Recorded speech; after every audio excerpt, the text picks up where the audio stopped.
โดยที่กำหนดการคร่าวๆของในวันนี้นะคะเราจะเริ่มกันตั้งแต่ประมาณ9โมงครึ่งจนถึงประมาณ12 นาฬิกาเป็นต้นไปค่ะโดยเราจะได้พูดถึงเรื่องภูมิทัศน์การเมืองไทยก่อนที่จะมีการรับประทานพักเบรกกันในช่วงสั้นๆประมาณ10โมงครึ่งถึง10โมง45ให้ทุกท่านได้สามารถเดินดูพิพิธภัณฑ์ได้แล้วก็รับประทานเบรกกันค่ะก่อนที่เราจะกลับมาต่อกันในเรื่องของการเลือกตั้งมาเลเซียนะคะเพราะงั้นทั้งนี้ในโอกาสนี้แล้วเราขอเชิญท่านรองเลขาธิการสถาบันพระปกเกล้าอาจารย์วิทยาวัฒน์ชัยภาคภูมิขึ้นมากล่าวต้อนรับแล้วก็เปิดงานในวันนี้ค่ะขอเสียงตบมือด้วยค่ะ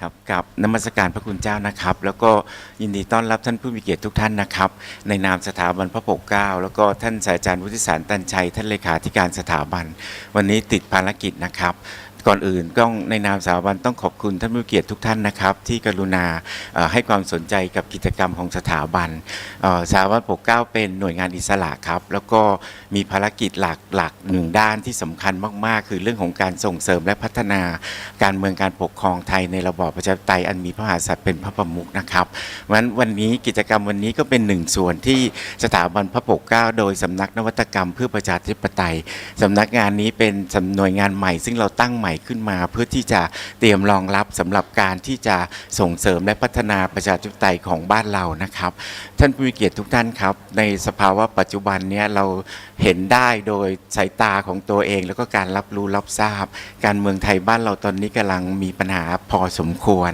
เพราะฉะนั้นเนี่ยก็เป็นหนึ่งส่วนที่สถาบันพระปกเกล้าก็เล็งเห็นความสำคัญในเรื่องต่างๆที่เกิดขึ้นนะครับทุกวันนี้มันมีปัญหาหลายเรื่องในสถาบันการเมืองไทยแล้วก็มีความถดถอยในเรื่องของการพัฒนาประชาธิปไตยพอสมควรอย่างที่เราเห็นอยู่นะครับในเรื่องของการบริหารจัดการของรัฐบาลเราก็ยังไม่รู้ว่าจะไปในทิศทางไหนดีเรื่องของรัฐบาลเสียงข้างน้อยเรื่องของสถาบันการเมืองที่กำลังมีปัญหาพรรคการเมืองที่ไม่รู้อนาคตข้างหน้าจะโดนยุบอีกหรือเปล่านะฮะเรื่องอีกหลายๆเรื่องซึ่งมีปัญหาสำหรับบ้านเมืองไทยในตอนนี้นะครับแต่ที่สำคัญเลยในส่วนของสถาบันพระปกเกล้าในวันนี้เนี่ยซึ่งเป็นวันสำคัญอีก1วันคือวันที่10 ธันวาคมนะครับเป็นวันที่สถาบันรำลึกถึงพระมหากรุณาธิคุณของพระบาทสมเด็จพระปกเกล้าเจ้าอยู่หัวซึ่งพระเจ้าอยู่หัวรัชกาลที่9ทรงพระราชทานให้สถาบันใช้ชื่อพระองค์ท่านเป็นนามของสถาบันวันนี้ก็เป็นสิ่งส่วนที่พวกเราชาวสถาบันจะรำลึกถึง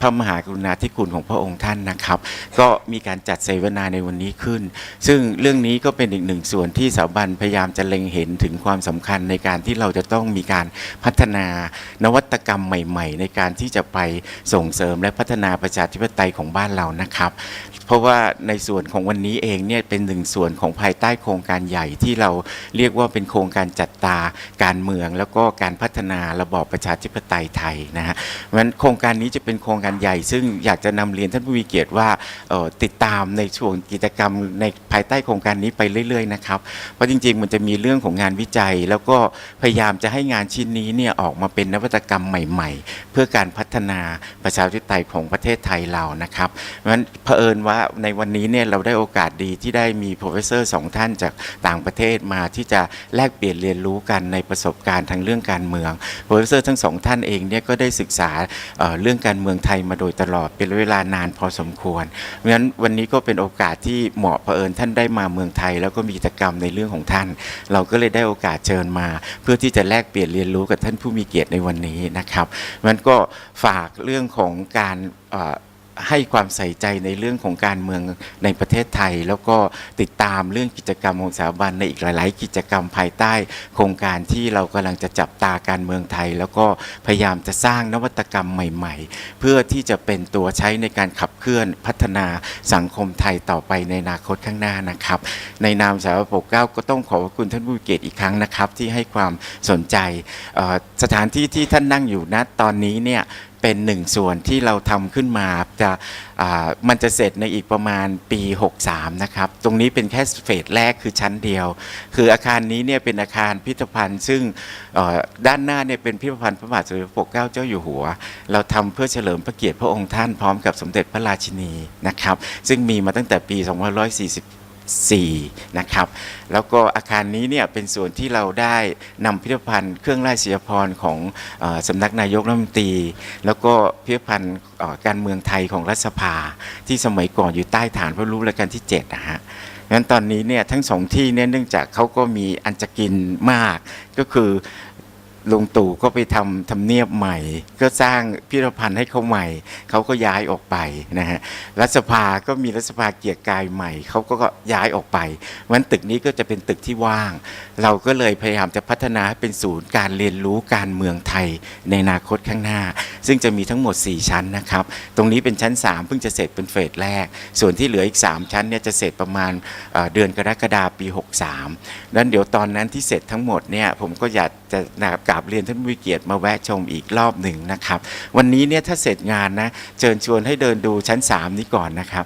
ผมไม่แน่ใจว่าเจ้าหน้าที่วันนี้เราจะเปิดรถเมล์ให้ดูได้เปล่าไม่รู้ตรงนี้เนี่ยจะมีรถเมล์เป็นการจำลองสถานการณ์ที่บ้านเมืองเราไม่ค่อยสงบนักนั่งอยู่บนรถเมล์แล้วจะรู้สึกว่าข้างล่างมันมีการประท้วงมีการยิงกันมีการกว้างระเบิดมีควันในรถเมล์อะไรอย่างเงี้ยนะฮะเดี๋ยวลองทดลองดูนะครับแต่ไม่รู้โฆษณาเยอะแล้วมันจะได้ผลหรือเปล่านะเกิดถ้าติดขัดอะไรก็ขออภัยไว้หน้าที่นี้นะครับงั้นก็อีกหนึ่งส่วนที่อยากจะเชิญชวนก็คือพิพิธภัณฑ์ด้านหน้านะครับซึ่งเป็นพิพิธภัณฑ์ที่เราแสดงพระราชกิจของพระเจ้าอยู่หัวรัชกาลที่7นะครับก็ในโอกาสนี้ผมคงไม่เสียเวลาอยากให้ท่านได้พบกับท่าน Professor ทั้งสองท่านในโอกาสต่อไปนะครับก็ขออนุญาตกราบขอบพระคุณท่านผู้มีเกียรติอีกครั้งนะครับขออนุญาตเปิดเวทีเสวนาในวันนี้นะครับขอบพระคุณทุกท่านครับก็ขอบคุณท่านรองเลขาที่แนะนำเกี่ยวกับสำนักนวัตกรรมเพื่อประชาธิปไตยนะฮะสำนักใหม่ด้วยนะครับก็วันรัฐธรรมนูญครับประเทศไทยของเราก็มีรัฐธรรมนูญมา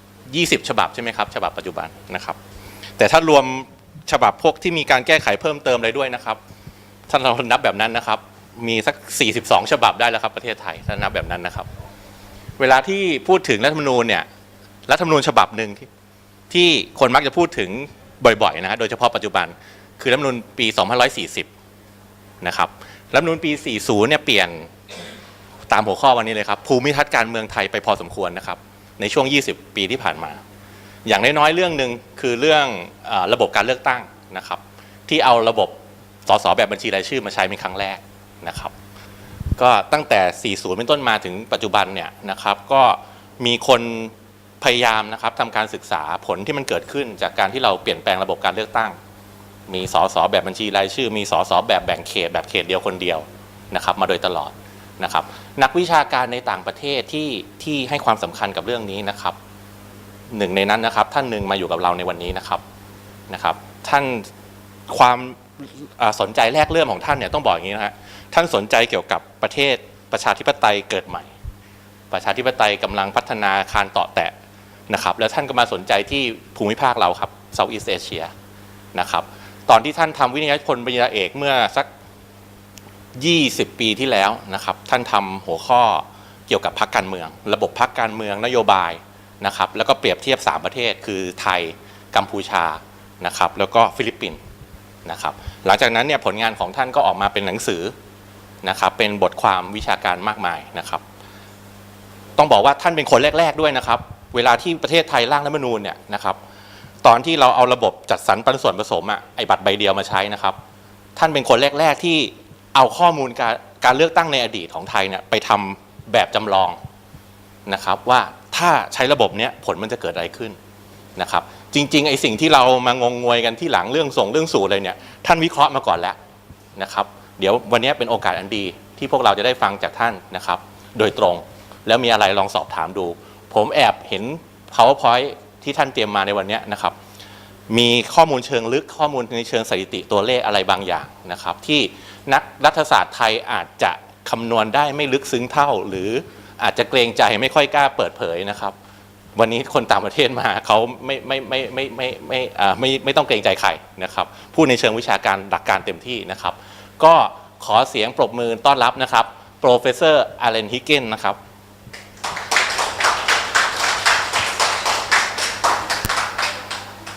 Okay, well, fortunately, I have a loud voice, but the poor translators probably can't hear. The old style was you steal an election, you stuff the ballot box, you do like the Tamada did in 1990, which is refuse to honor the election results or stuff the ballot boxes.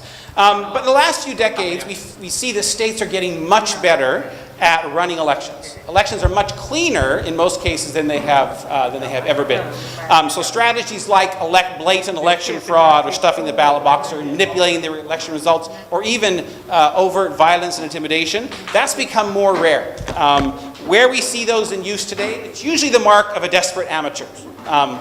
States, governments who don't have good control over the apparatus, over the bureaucracy, don't have a lot of capacity. Blatant election fraud now has been replaced by more subtle efforts to tilt the playing field in favor of the incumbents. So this, you can use a lot of tools to do this. You can harass the opposition. You can tries to return Thailand back to a normal democracy, but actively seeks to kind of weaken and contain the power of certain groups, certain politicians, and certain opponents. So sometimes we call this, I call this the containment constitution. So with that as a background, I'm going to focus on Thailand's political landscape coming out of this new constitution and the 2019 elections. Now, my work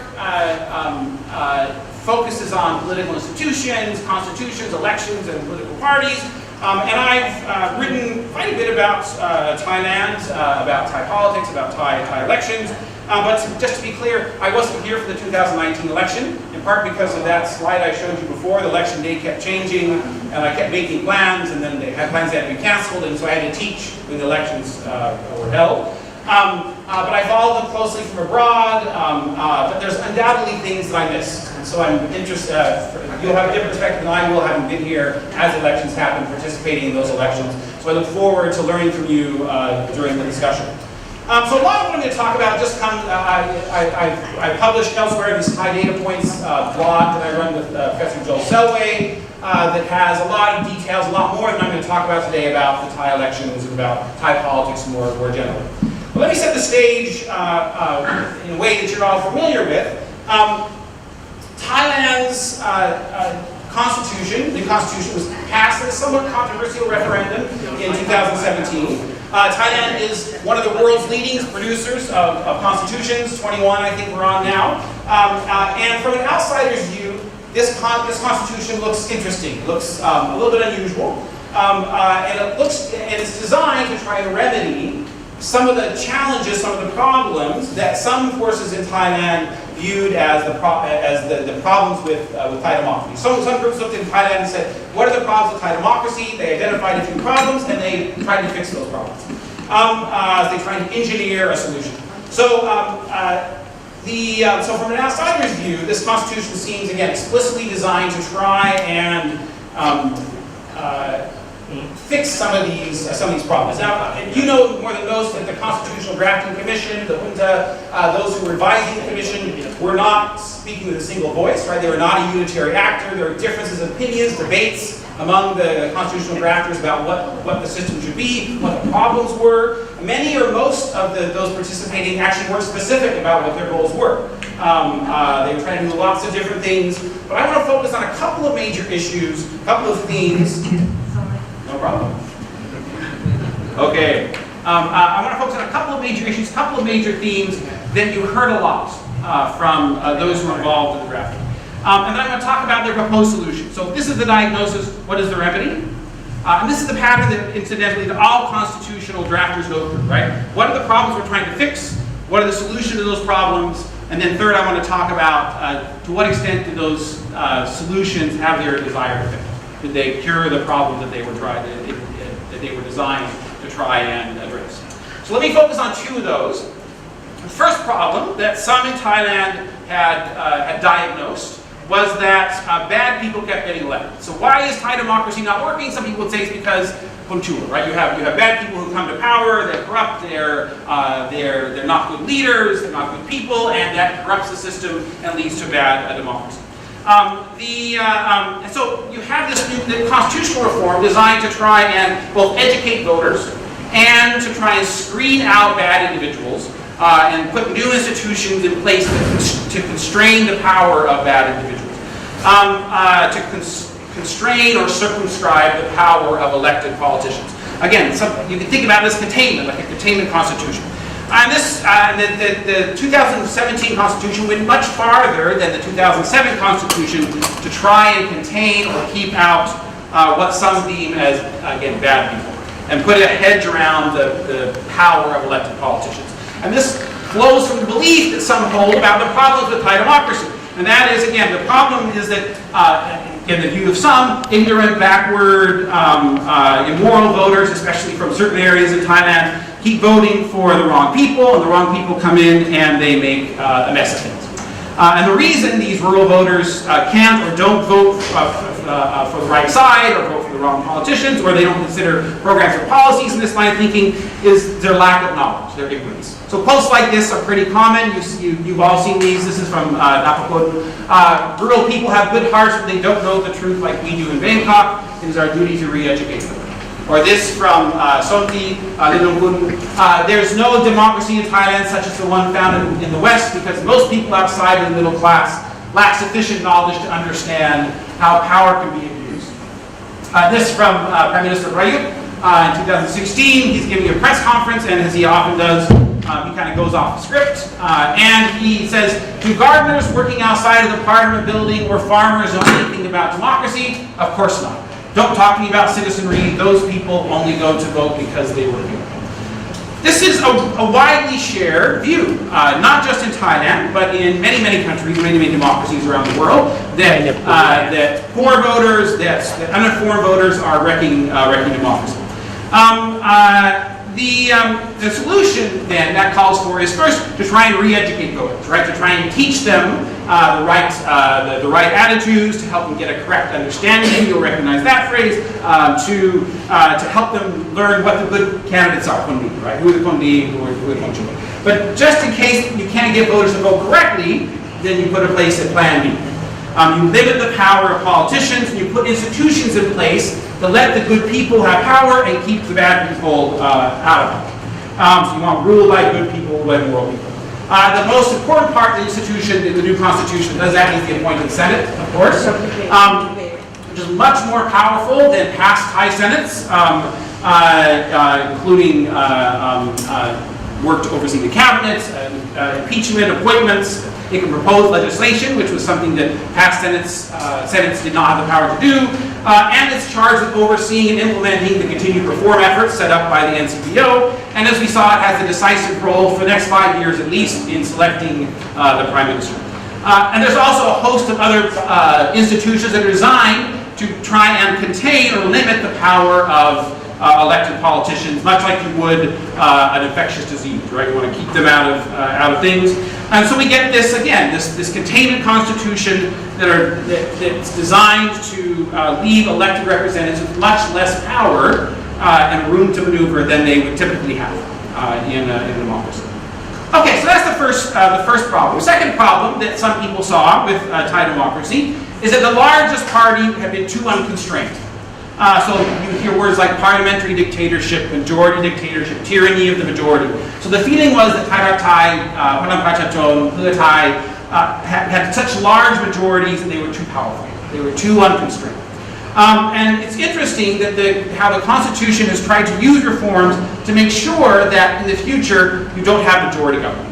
Right? There's never another party that controls the majority of the legislature. The idea, the goal, I think, in many people's eyes, not all, but was to turn the clock back to 1980s, 1990s, the era of large, multi-party coalition governments. Specifically, the Constitution seems to be using electoral reforms as a way to try and refragment the party system, to cut the legs out, reduce the power of Pheu Thai, and end the dominance of the two largest parties, Pheu Thai and Pratibhat, and boost the chances for small and medium-sized parties. And the primary tool, again, is this new electoral system. So Thailand, as you know, adopted this new electoral system, mixed member apportionment. If you type in MMA in Thailand, this is still the only picture you get. This is the first picture you get anyway. This is Thailand, again, likes to invent new things. This is actually a special type of what's more generally known as the mixed member proportional system, MMP system, but MMA is what Thailand calls it, so we'll use that. It is a pretty rare system. Mexico uses a similar system, a few other cases, but it's pretty rare. I could go, believe me, I could go into lots of details about this, and I can do that in the question and answers. But let me just highlight a couple of things that appeared, features that appeared to be appealing to some of the drafters. So first, it is more proportional, which means that small and medium-sized parties do much, much better under the system. And second, the flip side of that is relative to other systems, it tends to downweight or disadvantage parties with large natural followings. Let me give you just an example with a little bit of number. I promise I won't turn this into a political science class, but just to give you some examples here. This is a country with 200 seats in their legislature. We're going to divide it in half. We're going to have 100 constituency seats, first past the post, 100 party list seats using PR. In Thailand, in the last set of elections, since 2001, Thailand used MMM, mixed member majoritarian. It's really easy to figure out who gets what seats in that system. So we have Party A, Party B. Party A gets 60 seats in the constituency elections. Party B gets 40 seats, and then they split the party list votes. They get 50-50. In a mixed member majoritarian system, you just add these up. So 60 seats here plus 50, half of the 100 seats in the party list, 110, 40 plus 50 equals 90. My math work, yes. Okay. So very easy, very straightforward. Under a mixed member proportional mixed member apportionment system, the goal is to make the final number of seats in the legislature as proportional as possible to this number. Right? You want to match the number of seats to the percentage of votes that parties get in the party list election. So instead of adding these things together, I look at this number and I say, okay, if I want this party to have Party A to have 50% of the seats in the legislature, that's 100 seats. How many do I have to add to 60 to get 100? I give them 40. How many do I have to add to Party B to get to 100 seats? So they have 50% of the seats. I add 60, so we get 100 and 100. Now, a lot of people have been curious about how is it that Pheu Thai could end up with winning no seats on the party list. We can talk about the confusion and the uncertainty around the counting rule and the way the apportionment rule was unusual in the way it was applied. But as a general rule, it's not unusual or unfair for large parties not to do very well in this kind of electoral system on the party list. This tends to be beneficial. It tends to be less beneficial for parties to win large numbers of seats. Again, let me just give you an example, a toy example here. Same two parties, Party A, Party B. This time, Party A really over the last 5 years, as different proposals have been raised in Thailand. MMA is the single worst system for Pheu Thai that we found that would still be considered democratic. So it is a system that really, whether it's intentional or not, really appears to be targeted at Pheu Thai. Now, one additional feature that Thailand's new electoral system that I want to mention, and that is the single vote or fused vote. The old system, you all remember, you got a ballot where you voted for your constituency candidate, you got the number, you voted for them, and then you got a second ballot for the party list, and you voted for the party list. Under the new system, you have one ballot. This is an example from Mexico, for example. You just had, rather than casting one for each party, you just cast a single vote. And that vote counted as both a vote for the party and as a vote for the candidate. This is really unusual. Mexico is one example of another country that uses a system like this. But in Mexico, it's still a little different. In Mexico, you cast your vote for the candidate. So this is Alejandro Vera. You vote for Alejandro Vera for Haitian, and they lose out by this system. And this system also really helped parties that has strong national reputations, strong charismatic leaders, but weak and inexperienced candidates. Right? This was if you look at the candidates, they had relatively weak candidates. These were not traditional politicians. These were not candidates that generally had local political machines, that they could network through a command or networks of power that they could mobilize. No local base really to speak of. But they had a platform that was appealing to many voters, they had a leader that was appealing to many voters, and many people ticked the box for Future Forward without even really knowing who that party's candidate was in the constituency. So it really boosts the fortunes of Ana Kormai, which again I think was probably unintentional. So that brings us to the elections themselves. A couple of things that stood out again to this outsider. This was an electoral environment that did not reach past standards of Thailand, that Thailand's had in past elections in terms of freedom and fairness. There was massive election spending. Prior to the election, we had the injection of 30 billion baht to spur the economy, on top of already record spending in previous budgets. And a lot of that, 30 billion baht, went into these villages nationwide, the Pracharat project, which happened to share a name with the leading political party, right? The military was also more involved in this election than it had been in past elections, including through ISOC. There was some interesting work being done there, and Pracharat and other military-backed parties. We also had restrictions on mobilization, so the ban on political parties and political activity was lifted pretty late in the game compared to last elections and even past elections. And so parties didn't have as much time to organize as they normally would. There was uncertainty about what was allowed and not allowed even after the ban was lifted. There was also significant challenges with the Electoral Commission, and I'll talk a bit more about that. And the sort of 11th hour banning of Thai Raksa a few weeks before the elections. So what were the results? Well, dozens and dozens of parties competed in elections, but I'm going to focus just our attention on these four. We have Pak Pheu Thai, Thailand's the largest party in 2011, and the largest party in every election since, the winner in every election since 2001. We'll look at Prajati Bat, Thailand's oldest party, and the second place party in every election since 2001. We'll talk about Pracharat, the military-backed party created just for this election, and then we'll talk about Ana Kormai led by Thai. Okay, so so what do we conclude about this election? Well, first, if the definition of so one thing you conclude is that a lot of people got elected. Right? Pracharat was the second, was the largest party in terms of votes, securing just under 24% of the votes. So it won the election in terms of votes. However, as you know, Pheu Thai got the most seats. Now, its seat share fell quite dramatically. This is what it got. Pheu Thai got in 2011. This is what it looks like on average in each constituency, the blue bars. And this is what it looks like nationally. These orange bars. So what we had happened, so prior to 1997, prior to the 1997 Constitution, Thailand had a large party system, lots of parties. Naturally, if you use this number, 5 to 7, but even larger than that, if you just counted the parties in aggregate. What happened over the 2000s after the 1997 Constitution was a sharp reduction in the number of parties. So in most constituencies nationwide, it looked like a two-party system with a little bit extra. Right? In most constituencies, it was the Democrats and either Pheu Thai, Palang Prachachon, or Thai Rak Thai as the two major competitors in every constituency nationwide, with a few pockets of exceptions. You know, Chat Thai or Chat Patana or Bung Chai Thai would do well in certain areas, but generally, nationally, it was approaching a two-party system after 1997.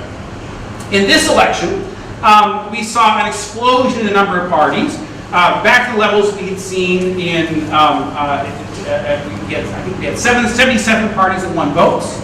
Again, not that surprising given it had been a long time since an election, and 26 that won seats. And as a result, this, the effective number of parties returns back to the levels that we saw in the 80s and 1990s. The party system's refragmented both at the district level.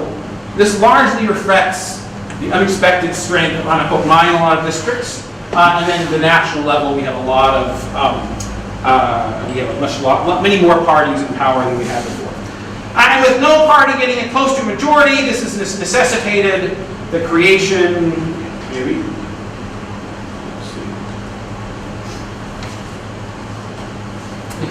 of this large,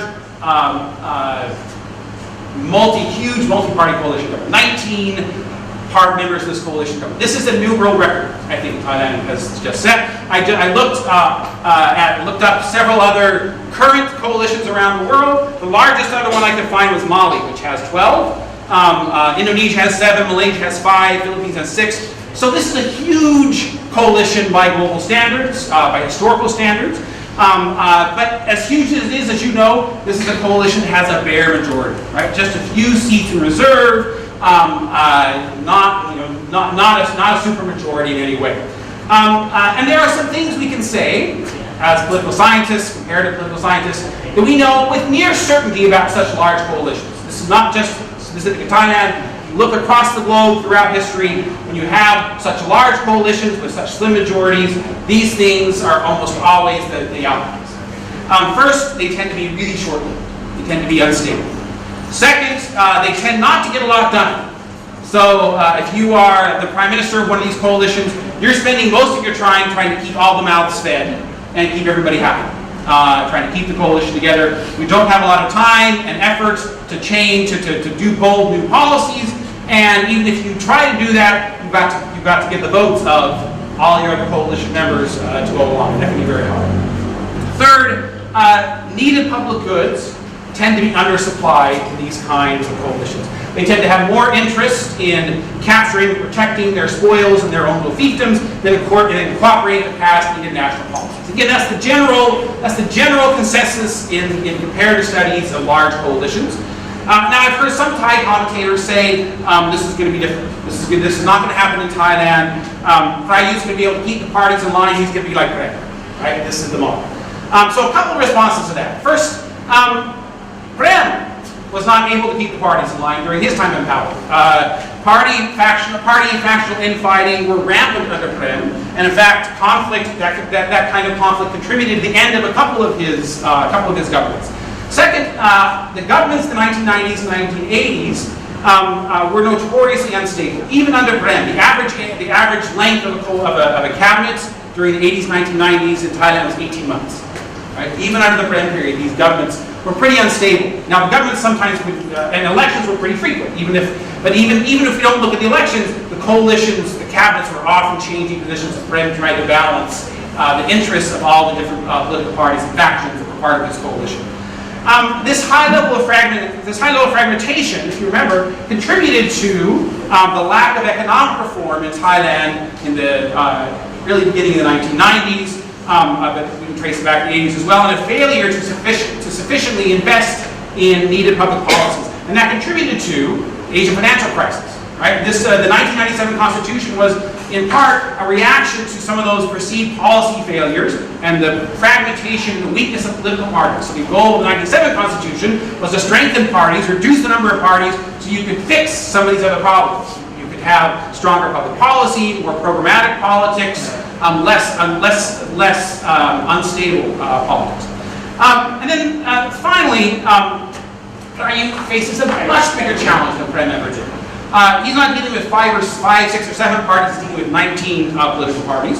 And within those political parties, there are lots of factions. So some estimates of Palang Prachara place the number of factions about 10. You can probably tell me better. Chatipat has factions, Mujai Thai has factions. And he's got to keep not just the parties happy, but all the major factions within those parties happy as well.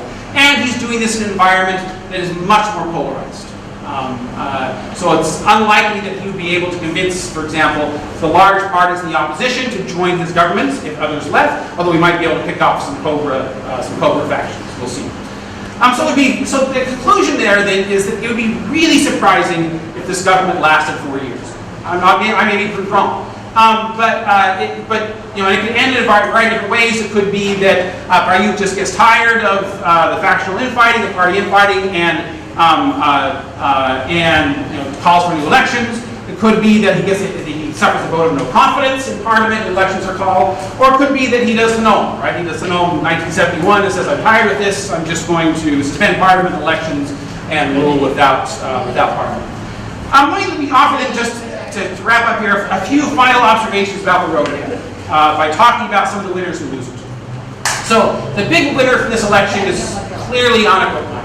It did much better than anybody had anticipated or predicted. They came in third in both votes and seats, and they won more than 17% of the votes, less than 5 percentage points less than Palam Pracharat received nationally. This is a map of the seat distribution for the constituencies, and this is a heat map of Palam Pracharat, Kanakopmai's vote share. Darker colors means more votes in that particular province. Where did it do well? It did well in Bangkok and Greater Bangkok, in the east particularly. In these areas, it was either the first or second place party in most constituencies, and in all constituencies, it was in the top 3. So it was, it was an impressive performance there. Also does well in the upper north, where it was the biggest challenger to Palam Pracharat. In fact, it placed second in most of those constituencies to Pugatai, but well ahead of Palam Pracharat. But it doesn't do well, of course, in the south or in the northeast. So to an outsider, the performance of Palam Pracharat of Anakopmai is particularly interesting because it had the most explicitly and aggressively anti-military campaign we've seen in Thailand, in my view, since the 1970s. Right? This was, they openly called for military reform, the military to exit politics for good. That was rhetoric even after the 91 coup and the 2007 coup. Most parties didn't adopt in that explicit way. So this was a new thing in recent Thai political history. The biggest loser is, well, and as a result, it's become, just we should say, and you all know, it's become the biggest target for some who don't like the rise of this party. We'll see if the party survives. Right? This is no question. The biggest loser is clearly the Democrat Party. The party goes from controlling almost a third of the seats in 2011 to 10% of the seats in this election. As you can see in this figure, the party, it's almost hard to see Thailand, right? The Democrats do so poorly. It loses ground everywhere. They performed really bad in the Pugatai strongholds in the north and northeast, but the support for the party also tumbled in the lower north and the east, where in the last few years, or the lower west, sorry, the last few years where they had actually had some strong success, right? They've been building a party base here. They lose almost all of that in this last election. And even more surprising, I guess, is how they do in the south and in Bangkok, the traditional strongholds. So in Bangkok, they fall to 15% of the votes and don't win a single seat. In the south, their vote share falls from 73% to 28%. I mean, just a devastating defeat. So why do they do so poorly? And again, I imagine some of you have ideas and theories about that. I'd love to hear them. In my view, part of this is because this was a polarizing election. And with most parties and voters orienting themselves around one big question, should the junta continue in power, right? That was the big issue. Lots of other issues important, but that was the big one, the divided people in the electorate. Similar to 2007, the big issue was Raja Prason and the ouster of Palam Pracharat and what you felt about that. In this polarizing, now that polarizing environment didn't itself need to spell doom for the Democrats. The party had survived and done well in other polarized elections. So in 1992, 2007, 2011, the party had done quite well. Sorry, I said 2011 was Raja Prason, not 2007. But in the past, the Democrats had been clearly on one side or the other. Right? They had, in 1992, they were one of the angel parties who opposed military crackdown. In 2007 and 2011, they were the major electoral vehicle for people who didn't like Thaksin and Palam Pracharat or Pugatai. But in this election, voters, there's this new polarized environment. The Democrats are caught in the middle, right? The party equivocated, couldn't make up its mind about where to side, right? It was internally divided. So they were strongly anti-Thaksin and strongly anti-Pugatai, they made that clear. But they were undecided over whether they would support Prayut for Prime Minister. So Abhisit said that he would not support Prayut, but members of the party disagreed publicly with that position and said that they would be open to that possibility. And voters in this polarized environment had new options. They had new choices. So with the Democrats unwilling to commit to the pro or anti-military camp, traditional supporters of the Democrats went looking for other options, and they found them in the form of Palang Pracharat and Anak Mai. For the first time since 2001, the Democrats weren't the only credible alternative to parties linked to Thaksin.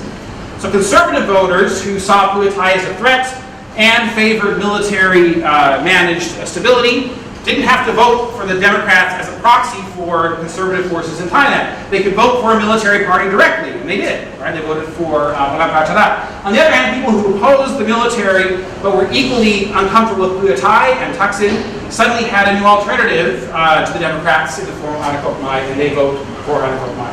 So both Future Forward and Palang Pracharat were able to lay new and credible claims to ideologies and positions the Democrats have really had a monopoly on for almost 2 decades. Okay, so what should we conclude about the last two, Pheu Thai and Palang Pracharat? Winners or losers? This is a glass half empty, half full story. Right? Let's start with Palang Pracharat. If you're Prayu, there's lots to be happy with. Right? You finally held an election. You got that pressure off your back. Your party was the largest vote getter. You were able to cobble together a legislative majority and capture the prime ministership.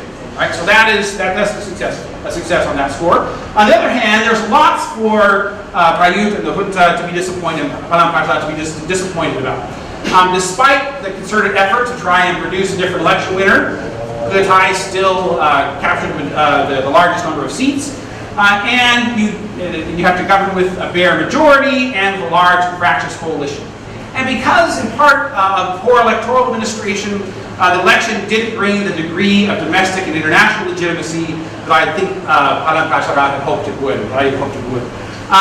The poor electoral administration, whether it was incompetence or miscalculation or other things, has undermined the credibility of results inside and outside of Thailand. So everything from the banning of Thai Chat to poorly organized overseas voting procedures and failing to count some of the overseas votes, a lack of clear procedures for counting the votes, inconsistent reporting of the votes. We all know if you're watching the results, they just appear and disappear if you're watching those come in. The long delay in giving the official results, and then the failure to decide beforehand how to calculate the party list votes.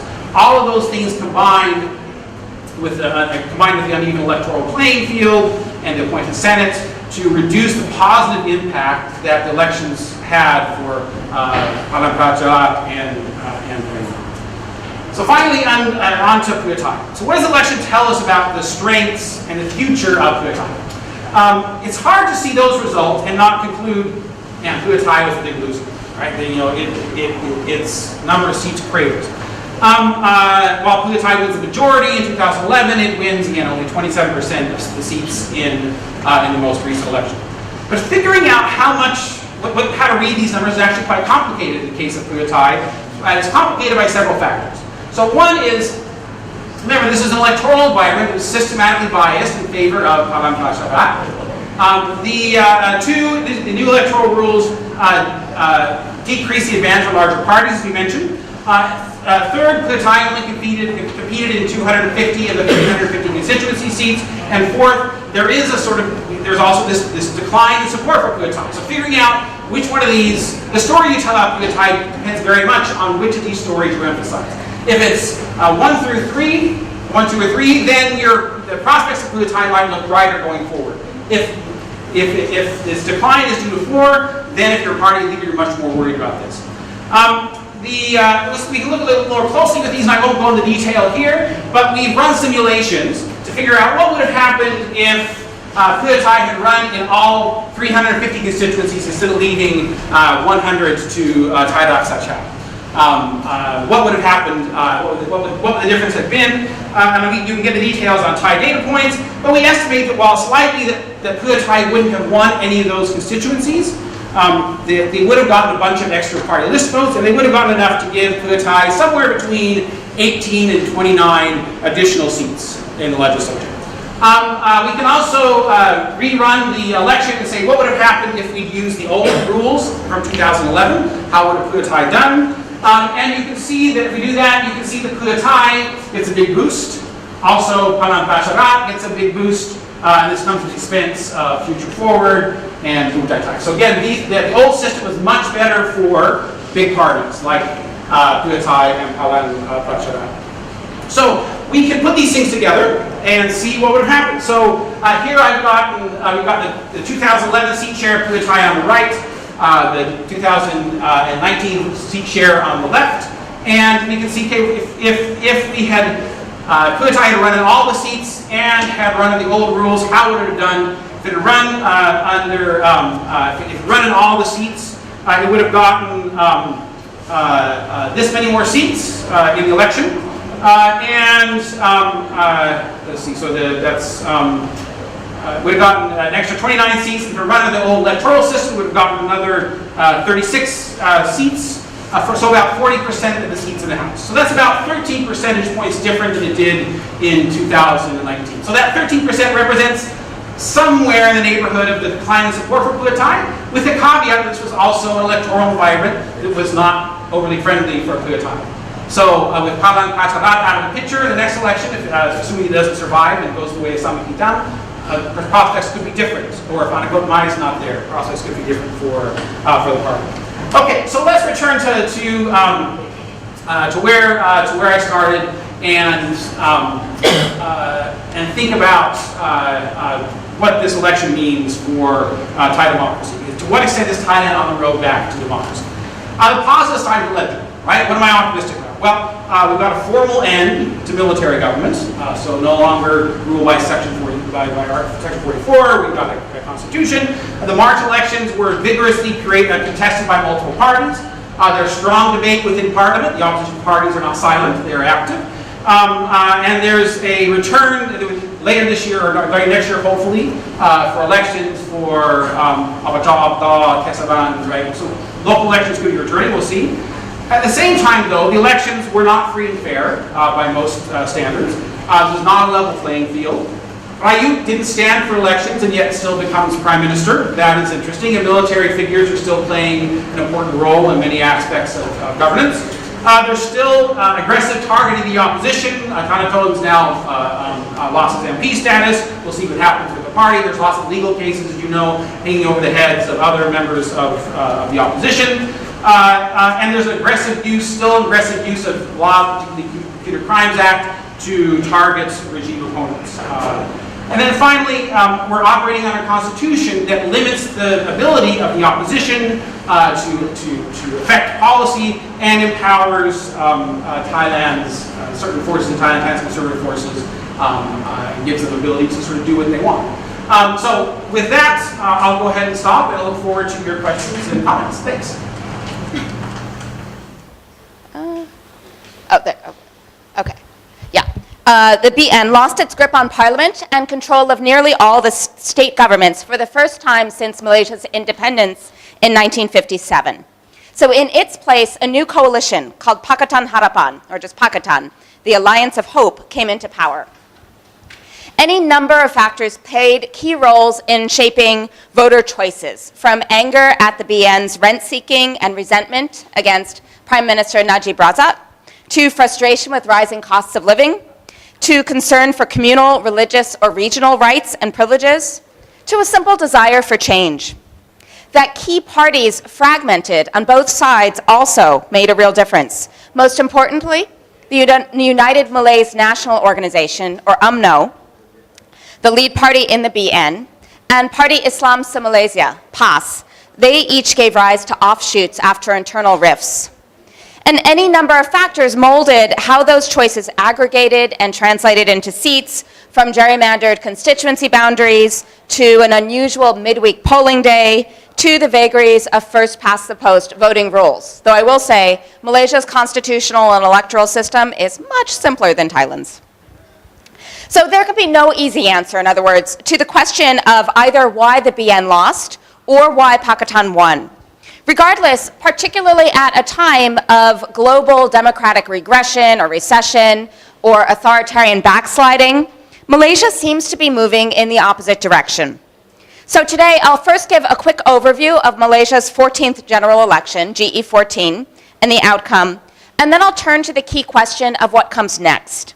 And by way of just a gratuitous plug, if you want to read more, you can look for this soon forthcoming edited volume from which I'm drawing today.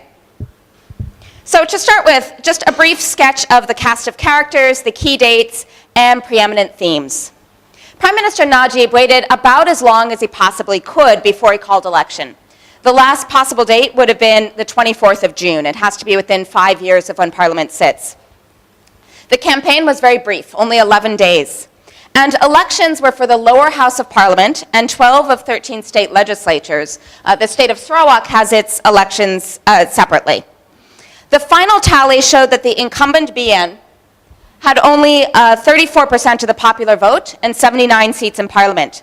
Pakatan won 113 seats with 48% of the vote, and the affiliated Warisan, which is a party just in Sabah, had another 8 seats with 2% of the vote. The Islamist PAS won 18 seats, which is much more than expected, with 17% of the vote. And then independents in Sarawak won 3 seats, and a Sabah-based state party won 1 seat. Not long after the polls, 5 UMNO legislators left the party, 4 became independent lawmakers, and 1 jumped to Mahathir's party. Get away from the light. The party Pribumi Bersatu Malaysia, or just Bersatu, or PPBM as it's called. And defections continued. With the BN's defeat, the coalition nearly collapsed. All UMNO's parties, except the original 2 in what had initially been called the Alliance, the Malaysian Chinese Association, or MCA, and the Malaysian Indian Congress, or MIC, all the rest quit. None of those parties had won seats in Peninsular Malaysia, so that wasn't such a big deal, but they're forming state-specific separate blocks in Sabah and Sarawak, the East Malaysian or Borneo states. That did matter. Meanwhile, at the head of the government, famously, was a man who had substantially forged the system that he now supplanted, Mahathir Mohamad. Formerly UMNO's longest-serving prime minister from 1981 to 2003, and the key architect of innovations from Malaysia's far-reaching preferential policies to its developmentalist heydays. The plan, though, was that Anwar Ibrahim, the leader of Parti Keadilan Rakyat, PKR, which is part of Pakatan, would take over in about 2 years from Mahathir. Mahathir is now 94 years old and still very much in office. Few people predicted the BN's loss, but the vote tally was not a complete surprise. It tracked very closely to the result in the previous general election in 2013. That year, the opposition coalition won a bare majority of the popular vote, just over 50%, but only 3 states, Kelantan, Penang, and Selangor, and a minority of parliamentary seats. 5 years earlier, in 2008, those same parties had won 5 states, though they lost 1 quickly, and for the first time, they denied the BN a 2/3 majority in parliament. That coalition was called Pakatan Rakyat, the People's Pact, and it was somewhat differently constituted than the current Pakatan. PAS, the Islamist party, was then a part of it, along with PKR and the Democratic Action Party, or DAP, but it exited in 2015. A splinter party, Parti Amanah Negara, or just Amanah, joined instead, as did Mahathir's Bersatu, which he and other UMNO exiles launched in late 2016. Whereas the coalition, Pakatan, initially centered around a less communal, justice-oriented politics, Bersatu advocated for Malays' special rights and status. The prevailing assumption was that Bersatu, and Mahathir specifically, could reassure rural Malay voters in particular that they would not lose race-based privileges under a new regime. A lot of issues galvanized voters. Looming especially large was Najib himself. He and his wife, Rosma, were embroiled in Malaysia's largest corruption scandal to date, centered around the One Malaysia Development Berhad Sovereign Wealth Fund, or 1MDB. Other corruption sagas also dampened his support for the BN. Probably the most salient was a botched initial public offering connected with the Federal Land Development Authority, or FELDA, called FELDA Global Ventures. Meanwhile, young voters faced rising debt and diminished prospects, while a combination of factors, including an aggressively resurgent Malay Muslim right wing and dissatisfaction with BN governance, sustained a migration out of BN that had been apparent at least since 2008, especially among non-Malay, particularly Chinese voters. That it was Mahathir who was leading the opposition raised eyebrows given his age and his dubious reformist credentials, but he promised a known steady hand at the wheel, and one likely both to maintain ethnic preferences and to tamp down rising Malay Muslim ethno-nationalism. Yet the promise of a more Islamist administration was also a continuing pull for many Malay Muslim voters, allowing PAS to retain its core support and to lure additional voters looking for an alternative to UMNO. States' rights were a key issue in East Malaysia, that is Sabah Sarawak, but substantial subnational loyalties also mattered on the peninsula, especially on the East Coast. Still, other concerns and prospects motivated other voters. And the opposition invested heavily in new campaign tactics, most notably big data-driven appeals capitalizing on near-universal smartphone access. In short, trying to make sense of this outcome reveals both the real complexity of the Malaysian electorate and the difficulty of determining the extent to which this result is more than a one-time protest vote. However, as the longer-term trend suggests, the issues and identities that are salient now have roots at least in the Reformasi movement of 20 years back. While antipathy toward Najib or relief at the return of the developmentalist visionary Mahathir surely tipped the scales to some extent, GE14 is not sui generis. But what comes next? Consolidation of a new regime will require far-reaching and surely incremental changes in 4 domains: laws, institutions and frameworks, political economy, and most difficult of all, political culture. Even a partial shift could carry substantial impact, and simply getting rid of Najib really satisfies many protest voters' key objective. But Malaysia has the potential to go much farther. Much of this transition has been very long in coming. Although Mahathir Mohamad served as an important spur to jolt the margins, to give him and his party too much credit slights history, not least given Mahathir's own spotted history as a democratic reformer. To assume it was only his return that tipped the scales presumes an unyieldingly feudal political culture, especially among rural Malay voters, on whom many pundits focused. Mahathir did help to sway many votes, but by his messaging, his association with past developmentalist glory, and what he signaled for the coalition's objectives, not just his presence per se. And he represents one of several much discussed one-off causes or contingent last straws. But deeper-rooted, longer-developing features within the polity reveal more about what could make this election a sign of a tectonic shift rather than a tsunami, as it's commonly labeled.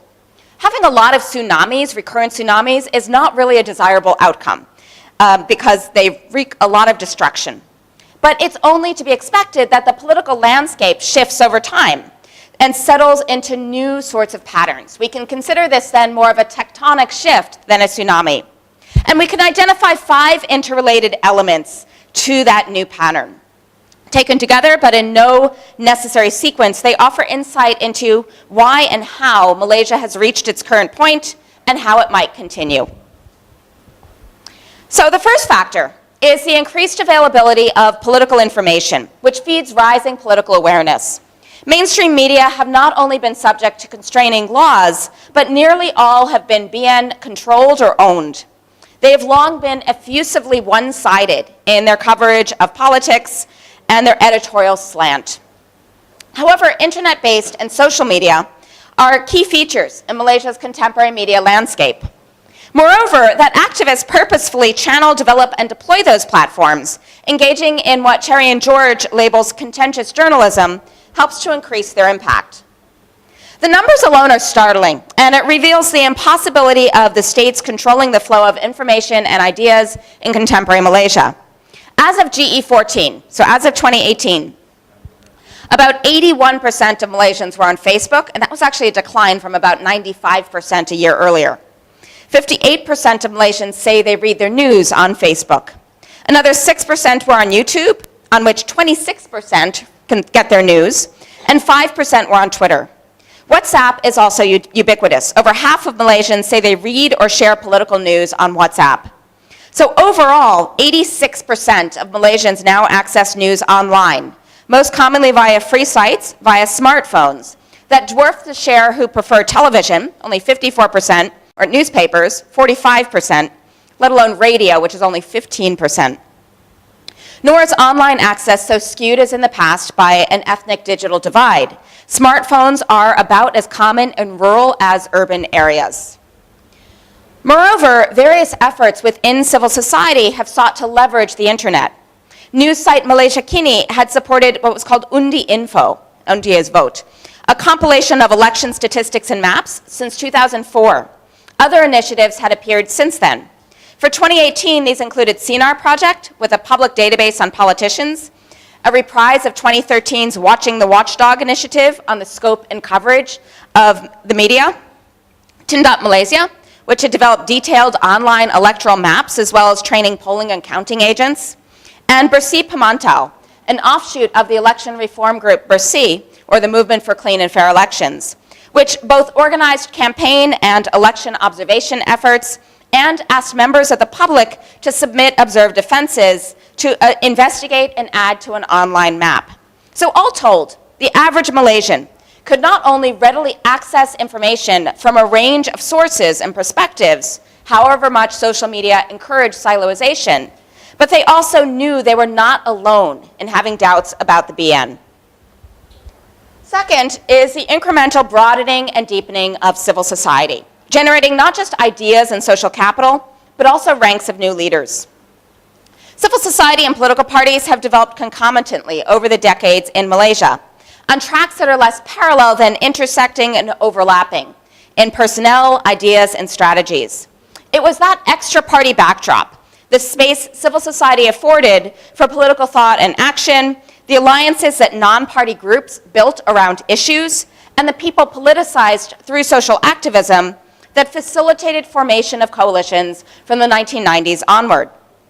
That pattern has persisted, fostering ideas, social capital, and organizational infrastructure.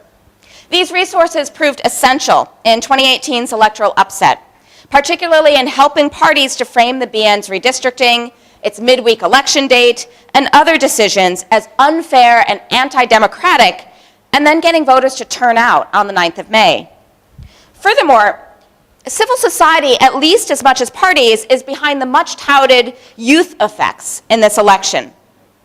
Much of the influx of new contenders were young candidates with activist inclinations or backgrounds. So in part, given ongoing socio-political mobilization, talking about and doing politics has become less verboten, supplemented by a legal change in 2012 that now allows undergraduates to take part in electoral politics.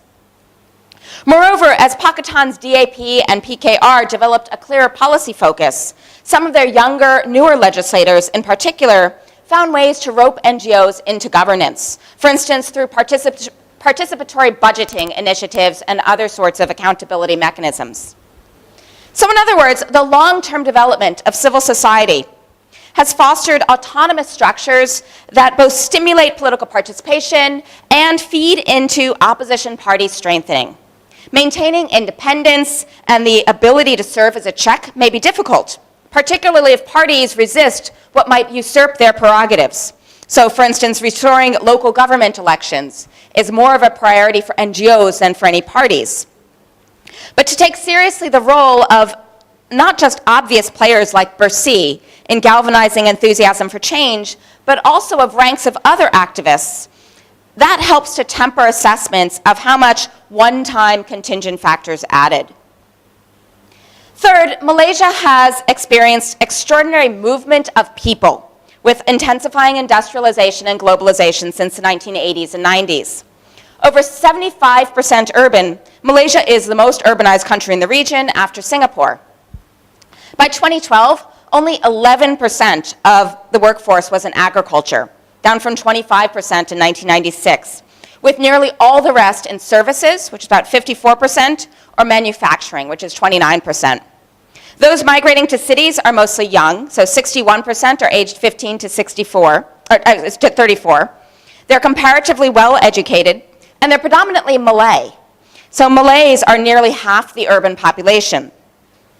Malaysia has long experienced a brain drain as well, especially of well-educated non-Malay professionals who see better opportunities and rights overseas. About 1 million Malaysians were living overseas as of 2011, and about 20% of Malaysian professionals eventually move abroad, the largest share of them to Singapore. The government's Talent Corporation, launched in 2011, has had very little success in luring them home. Economic implications aside, and there are major economic implications, this movement disrupts political loyalties in a political culture that still prioritizes what's always termed the personal touch. These relationships tend to be more about familiarity than money, however much candidates still splash out as elections approach or pledge that they'll do so after the polls. In one state seat in Perak, for instance, UMNO distributed fertilizer and food and promised a new health clinic and a recreation center, but PAS had also visited over 1,000 homes since the last election to build personal ties, knowing that would give it a chance. Both appeals follow essentially the same logic of a clientelistic or personalized, direct, sustained relationship between politician and voter.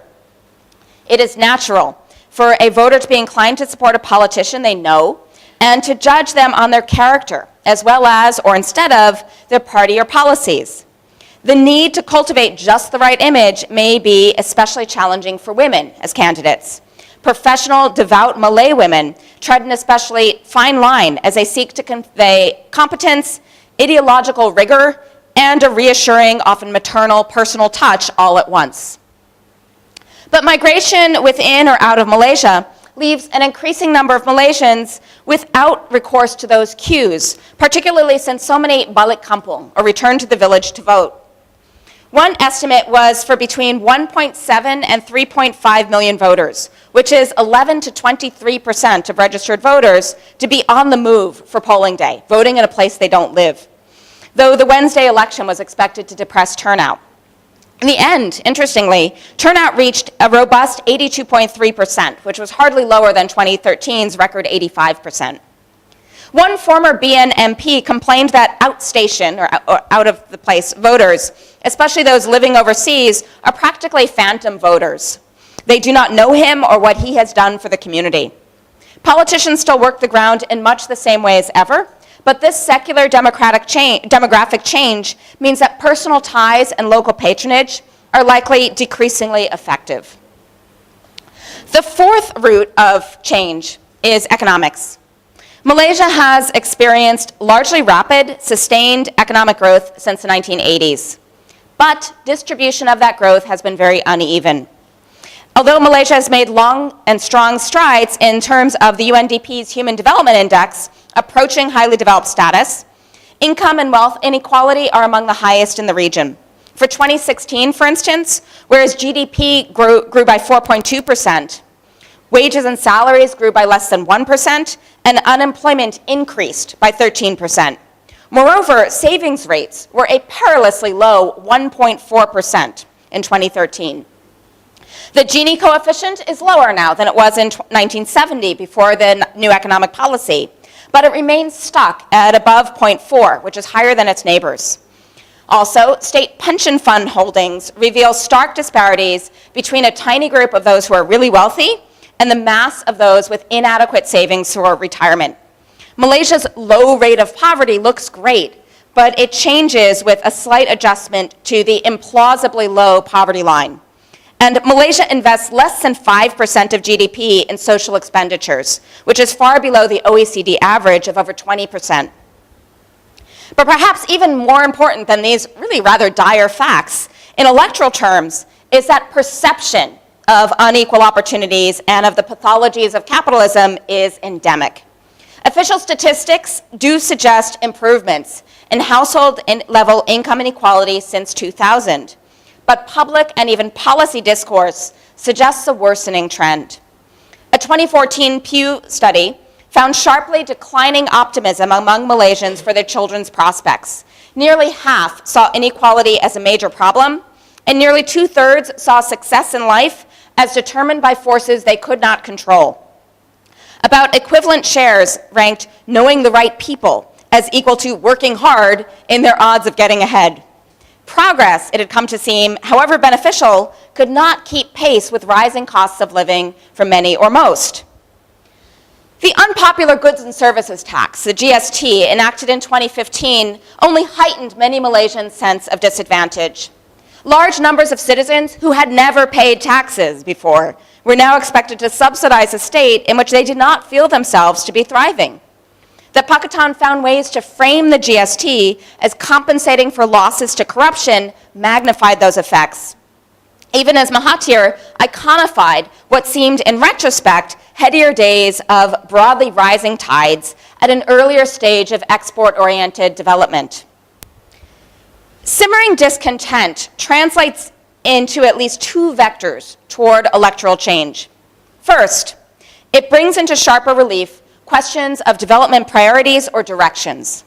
Malaysia's economy has been changing over the long term, with rising developmentalism and concentration of capital and economic power, not just in the hands of the wealthy few, but also in state and party-linked enterprises, GLCs.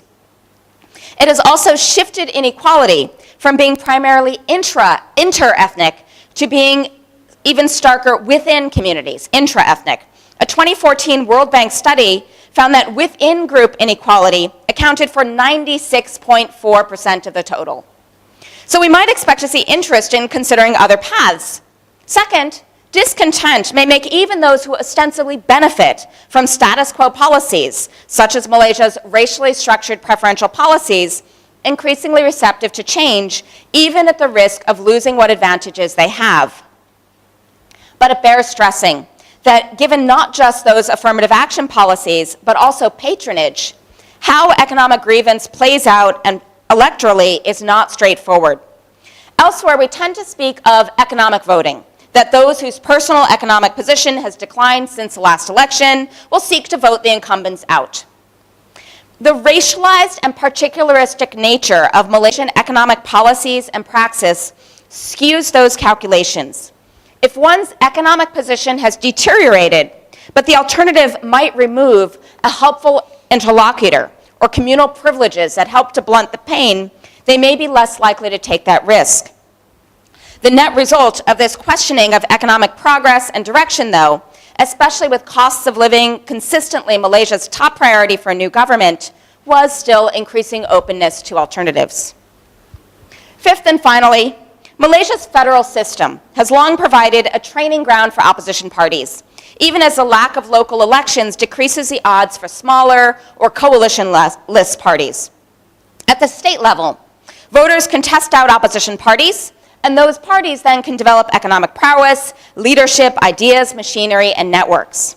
They've also been able to experiment with coalition formulas, albeit laying bare tensions in the process. So collaboration among DAP, PKR, and PAS previously was not smooth sailing. That DAP had governed at the state level also helped to refute BN-fed presumptions that this party, which is predominantly Chinese in its basis, would be anti-Malay or anti-Islam in practice. Lessons from Pakitan's experience in Penang and Selangor, two of the state governments, peppered campaign rhetoric nationwide in 2018, including economic growth statistics, litanies of welfare policies they had developed, and reminders of other policy initiatives. Pakatan legislators could promote also their approach toward governance. For instance, legislators who experimented with new consultative forums or innovative tools for surveying and mapping constituency needs. Malaysia's federal system thus allowed opposition parties and coalitions to seek roots and mature, in the process cultivating new expectations and awareness among citizens. Those trends and conditions laid the ground for a transition, that a sufficient number of voters distributed so as to circumvent gerrymandering would change their votes was still not a given, and complementary short-term catalysts helped to tip the scales. But these qualities shed light on what Pakatan would need to foster the transition, to keep it going, why we should not deem this result just a fluke or a flash in the pan, as well as why Malaysia's experience, however inspiring to reformers elsewhere, is not so readily replicable. This change in Malaysia has been a very long time coming. So what's necessary now to segue from a change in leadership toward liberal democracy? It's amplifying aspects of the system that promote more open, accountable governance and working to obviate or counteract countervailing tendencies. In rough sequence, of what's easiest or quickest to change to further liberalization, I'll turn to 4 areas that we might see reform in: addressing current laws, institutional forms, political economy, and political culture. So the easiest to change should be legislative actions, particularly in repealing or amending existing laws. It is in this domain that we see the clearest distinction between the BN and Pakistan. Even here, though, the path forward is not entirely clear. Almost immediately, for instance, Mahathir vacillated on whether he would repeal a very unpopular fake news law that had steamrolled through Parliament shortly before the elections. It was finally repealed only 2 months ago in October of this year. Then new Defense Minister Mohammed Sabu backtracked on eliminating a National Security Council law that had been roundly critiqued for granting the Prime Minister extraordinary powers. The laws that activists and politicians have promised or proposed to change are plenty, from restoring civil liberties enumerated in Article 10 of the Constitution, to instituting a National Freedom of Information Act, to rules on party financing and electioneering. 2 weeks after Pakistan's win, 20 civil society organizations submitted a joint roadmap for reforms, starting with meaningful consultations with civil society and extending to repeal of laws limiting freedom of expression, lifting travel bans and blocks on websites, ratification of human rights treaties, and strengthening institutional mechanisms for safeguarding rights, such as more substantially empowering the National Human Rights Commission. Especially key to improving accountability and expanding civil liberties is amending or repealing the Communications and Multimedia Act and the Printing Presses and Publications Act, the Official Secrets Act and the Sedition Act, the Peaceful Assembly Act, and provisions of the Penal Code that criminalize broad categories of speech and assembly. Changing these laws is complex in practice. To challenge laws related to religious teaching, proselytization, or praxis, for instance, however controversial they may be, might make Pakistan appear insufficiently solicitous of the place of Islam in the polity, particularly with PAS, the Islamic Party, still a strong rival, and an UMNO-PAS alliance centered on Malay Muslim rights, seemingly now cemented. Pakistan is likely to tread very carefully around matters of race and religion, however sincere their promises to restore and reinforce minority rights. But even moderate changes to legislation would help to clear the air, suggesting a less punitive approach to governance and a receptivity to critique. Pakistan's record is thus far less than great. It's actually pretty bad. But in the face of recent by-election losses, they seem to be picking up the pace. For instance, just last week, the National Human Rights Commission report was discussed in Parliament for the first time ever. So, legal reforms overlap with institutional ones. Recognizing the complexity and breadth of institutional reform possible, an unelected Council of Eminent Persons, usually called the Jedi Council, which the incoming Pakistan government near immediately named as advisors, recommended formation of an institutional reforms committee. Promptly constituted, that committee brought together 2 retired judges, the National Human Rights Society president, an emeritus professor of constitutional law, and the president of the National Patriots Association.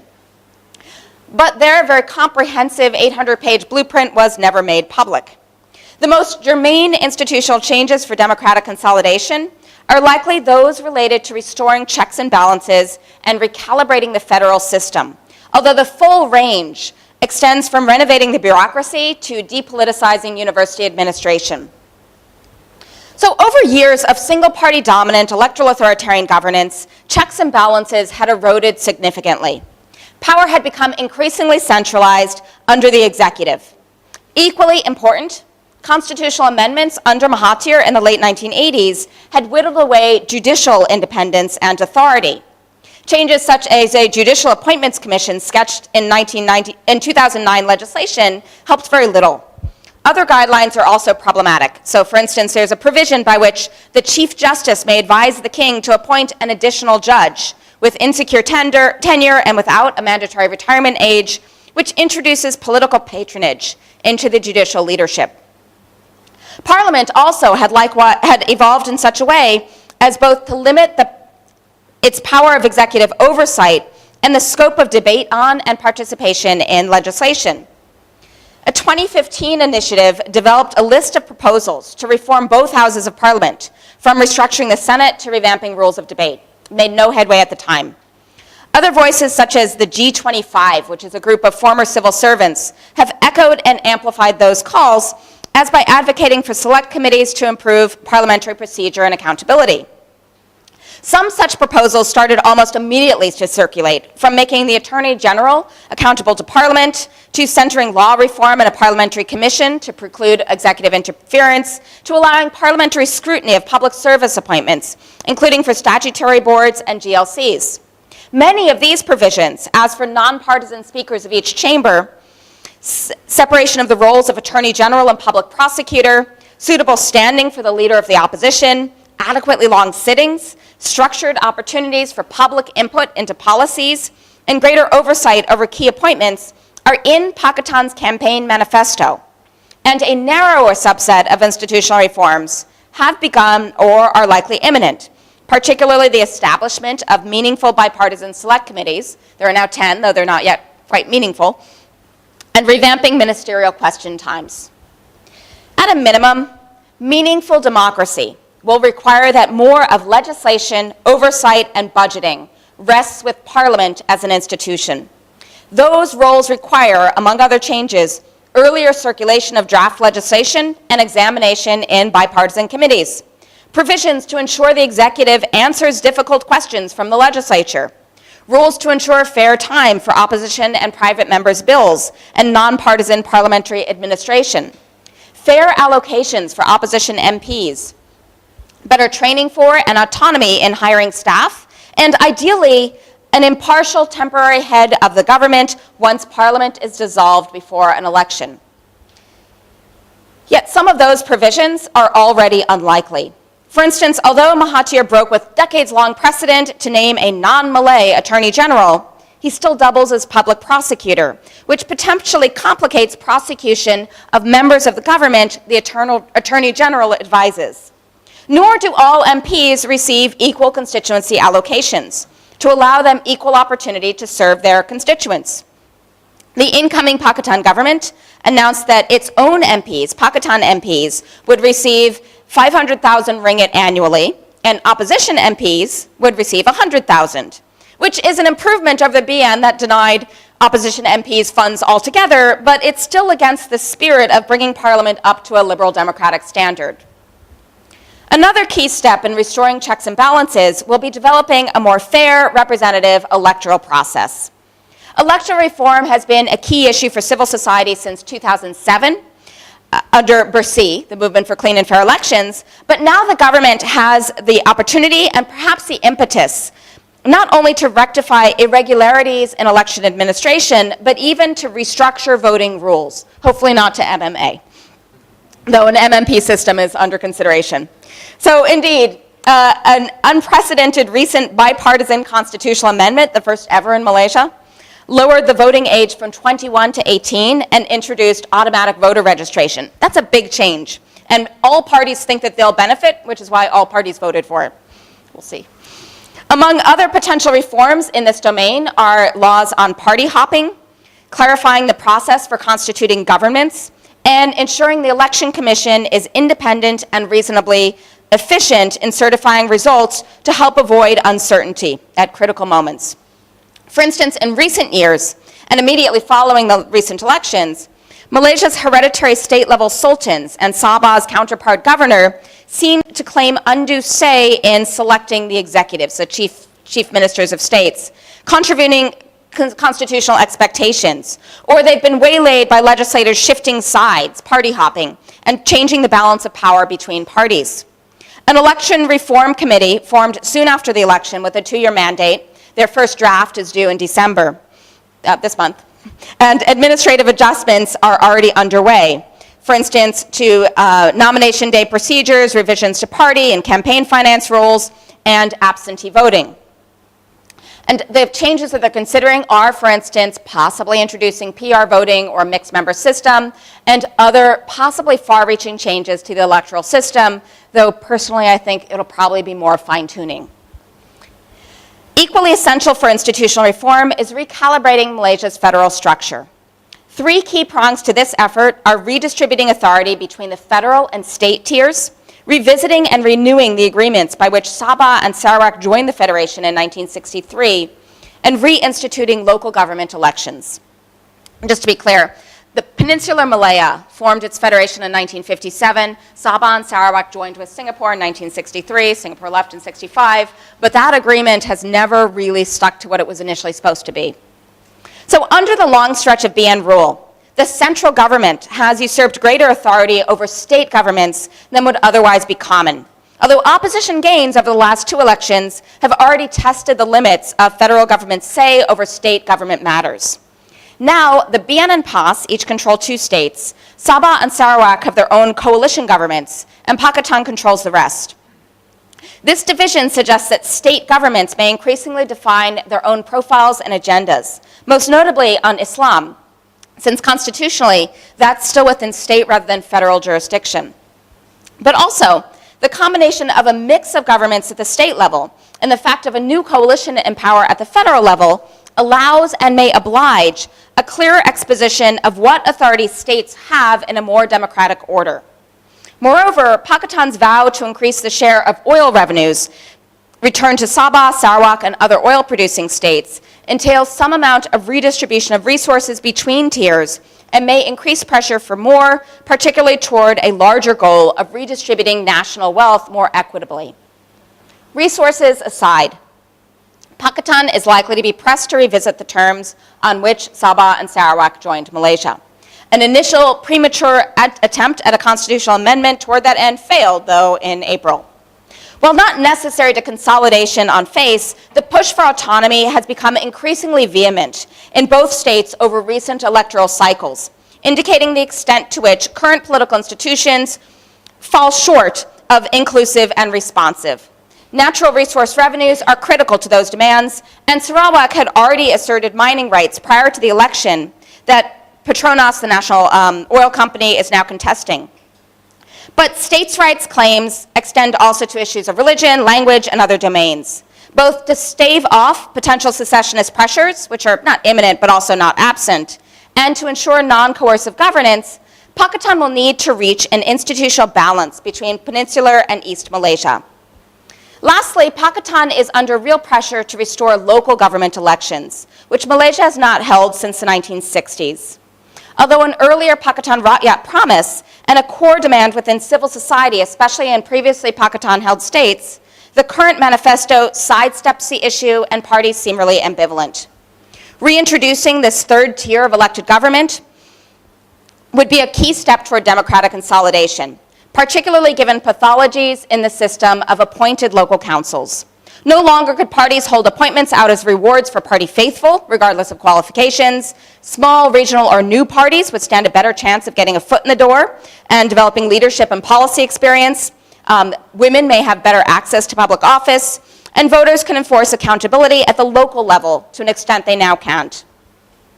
Although Mahathir himself has expressed hesitation based on the outdated assumption of ethnic Chinese domination of urban areas, and government officials have offered conflicting statements on plans and timing, it appears that Pakistan may move toward local elections within this term of government.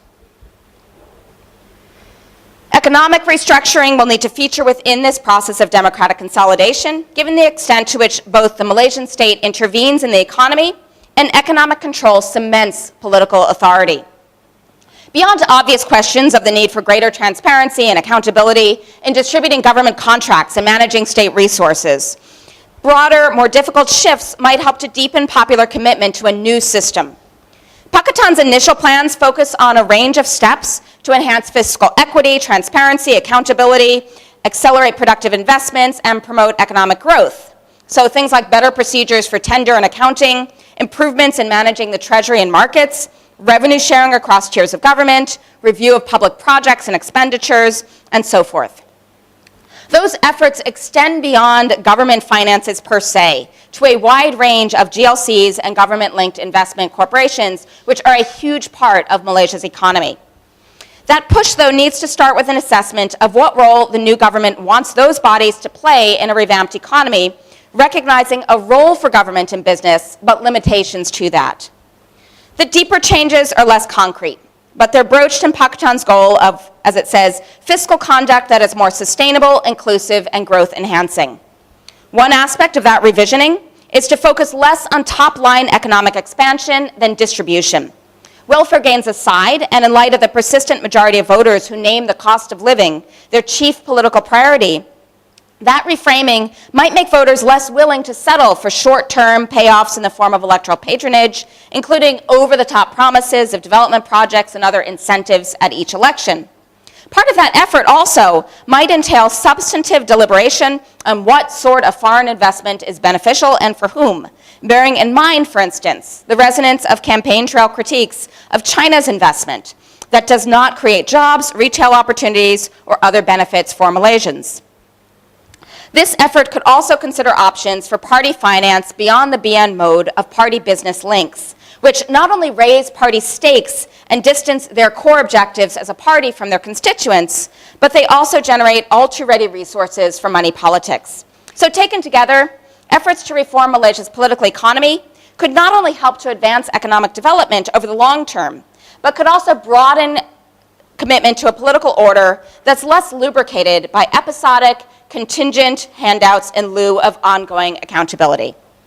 Finally, the most challenging set of changes to further democratic consolidation are to political culture. What steals the limelight tends to be Pakistan's stance on Malay privileges, and indeed Pakistan will need some time to develop a coherent stance. Balancing majority and minority rights is key to Pakistan's stability and represents a shift from an increasingly Malay-centric polity under the BN. Pakistan relies upon inter-ethnic vote pooling. They do not ignore ethnicity, but they cannot alienate any ethnic group. But consolidation requires more than simple recognition of minority rights. Despite how deeply civil society and social media permeate, Pakistan still must do more to cultivate open debate, institutionalize consultation, and sustain an autonomous public sphere. Post-election initiatives, such as a June 2018 NGO-organized forum between parliamentary backbenchers and civil society activists, represent steps in that direction. But the trend globally is towards state and private sector co-optation of political space, the condition of post-democracy. Also important will be curbing personalism in politics in favor of evaluation on the basis of issues, including parties cultivating rather than fearing new ideas and young talent. However much Mahathir, his anointed successor Anwar, and would-be alternative Azman Ali orient politics around themselves, and however fraught questions of succession and camps or factions remain, both their parties have far outperformed UMNO at advancing new leadership. This is part of the real weakness of UMNO. Yet the larger struggle will be to change how candidates woo votes. Already some Pakistan politicians have tried to wean their constituents off over-reliance on personal intervention and assistance. Yet, fewer than 1% of respondents to a 2016 survey saw their federal or state legislators' chief priority as legislating, less than 1%. So long as most voters prefer that politicians focus on going to the ground and serving the local constituency, the incentives that candidates face will not change, obliging them still to cultivate a personal vote. But especially important for policy-based differentiation, allowing responsible party government, is the fact that Malaysian voters clearly are divided along more than one axis. So long as Malaysia has a multipolar distribution of votes, Pakistan, the BN, which is really UMNO, PAS, tentatively allied with UMNO, and a potential Borneo bloc, parties will see benefit in maintaining, not obscuring, their distinct ideological priorities, profiles, and messaging. That balance may help to move Malaysia past its emphasis to date on the opposition's achieving a solidary coalition about as encompassing as the BN, thus allowing closer approximation of sets of voters' distinct preferences. So what to expect? Democratic consolidation is never instantaneous. Indeed, its course indicator is successive changes of government by elections. That the new Pakistan government will enact reforms is sure. What is less certain is that such changes will permeate equally deeply. But the long-term genesis of the change is now afoot, and the complex, often cross-cutting or even contradictory shifts underway suggest that current affinities and objectives have deep roots and real buy-in. Change so long in coming, at least, is unlikely to be quickly reversed.